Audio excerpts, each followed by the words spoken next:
News ಫಸ್ಟ್ಗೆ ಸ್ವಾಗತ. ನಾನು ಕಾವ್ಯಶ್ರೀ. ಸಾಮಾನ್ಯವಾಗಿ ಬೇರೆ ಬೇರೆ ದೇವರುಗಳ ಜಾತ್ರೆ ನಡೆಯೋದು ಎಲ್ಲರಿಗೂ ಗೊತ್ತಿರೋ ವಿಚಾರ. ಆದರೆ ಹಾವುಗಳ ಜಾತ್ರೆ ನಡೆಯುತ್ತೆ ಅಂದರೆ ನಂಬ್ತೀರಾ? ನಂಬಲೇಬೇಕು. ಹಾವು ಬುಸ್ಗುಟ್ಟಿದ್ರೆ ಮಾರುದೂರ ಓಡಿ ಹೋಗೋರನ್ನ ನೋಡಿದ್ದೀವಿ.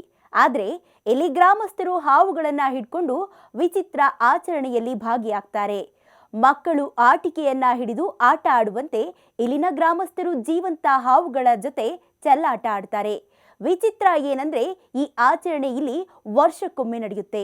ಬಿಹಾರದ ಸಮಷ್ಟಿಪುರದಲ್ಲಿ ಇಂತಹದೊಂದು ಸರ್ಪಮೇಳ ನಡೆಯುತ್ತೆ. ಇಲ್ಲಿನ ಗ್ರಾಮಸ್ಥರು ವಿಷಕಾರಿ ನಾಗರ ಹಾವುಗಳನ್ನೇ ಕೈಯಲ್ಲಿ ಹಿಡಿದುಕೊಂಡು ಬರ್ತಾರೆ. ಸಮಷ್ಟಿಪುರದ ಜನರು ನಾಗರ ಹಾವುಗಳಿಂದ ನಾಲಿಗೆಗೆ ಕಚ್ಚಿಸಿಕೊಳ್ತಾರೆ. ವಿಷಕಾರಿ ಕಾರ್ಕೋಟಕ ಸರ್ಪಗಳು ಕಚ್ಚಿದ್ರೂ ಇವರಿಗೆ ಯಾವುದೇ ಅಪಾಯ ಆಗೋದಿಲ್ಲ. ಇದು ಮತ್ತೊಂದು ಅಚ್ಚರಿಯ ಸಂಗತಿ. ಸಮಷ್ಟಿಪುರದಲ್ಲಿ ವರ್ಷಕ್ಕೊಮ್ಮೆ ಈ ಸರ್ಪಮೇಳ ನಡೆಯುತ್ತೆ. ನಾಗರ ಪಂಚಮಿ ಸಂದರ್ಭದಲ್ಲಿ ಪ್ರತಿ ವರ್ಷ ಈ ಆಚರಣೆ ನಡೆಯಲಿದೆ. ಸಮಷ್ಟಿಪುರದಲ್ಲಿ ನಡೆಯುತ್ತಿರುವ ಸರ್ಪಮೇಳದ ವಿಡಿಯೋ ಸಾಮಾಜಿಕ ಜಾಲತಾಣದಲ್ಲಿ ಸಖತ್ ವೈರಲ್ ಆಗ್ತಿದೆ. ಸರ್ಪಮೇಳದ ವಿಡಿಯೋಗಳನ್ನ ಪ್ರಾಣಿ ಪ್ರಿಯರು ಖಂಡಿಸಿದ್ರು ಪ್ರತಿ ವರ್ಷ ಈ ಆಚರಣೆ ನಡೆಯುತ್ತಲೇ ಇದೆ. ಸಮಷ್ಟಿಪುರದ ದೇವಾಲಯದ ಜಾತ್ರೆಯಲ್ಲಿ ವಿಷಪೂರಿತ ಹಾವುಗಳನ್ನ ಯಾವುದೇ ಭಯವಿಲ್ಲದೆ ಕೊರಳಿಗೆ ಸುತ್ತಿಕೊಳ್ತಾರೆ.